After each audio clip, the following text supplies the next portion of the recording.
At roughly 1,000 words, A Man Who Had No Eyes by American writer MacKinlay Kantor, born Benjamin MacKinlay Kantor, serves as an example of early flash fiction. First published in the Monitor in 1931, it represents one of Kantor's initial ventures into fiction, distinctly different from the historical novels that later brought him widespread acclaim. Kantor is best remembered for his prolific output, much of which is set during the American Civil War. In 1956, he won the Pulitzer Prize for Fiction for his Civil War novel Andersonville, 1955.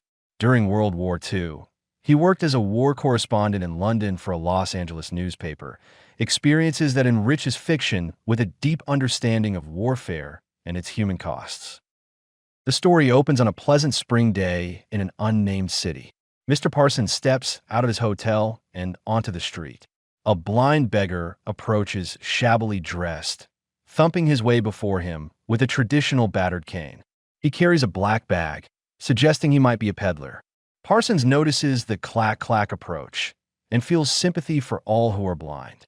The warm weather leaves him grateful to be alive and reflective on his personal rise. Alone, unaided, struggling beneath handicaps.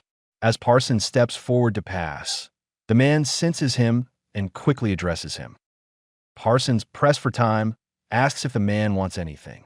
The man responds that he ain't no beggar and thrusts a cigarette lighter into Parsons' hand, claiming it is the best made and requesting $1.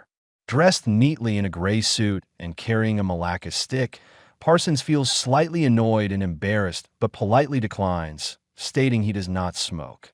The man persists, suggesting Parsons could give it as a gift, clinging to his sleeve in appeal.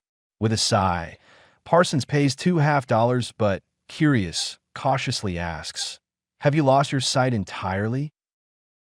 The man swiftly pockets the coins, asserting he has been blind for 14 years.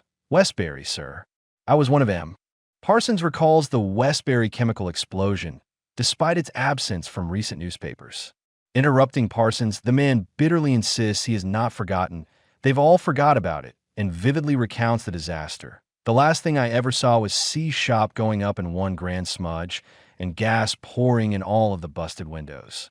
Unaware of Parsons's cough, he continues, attempting to elicit further sympathy to perhaps earn more money. "Just think about it, Governor."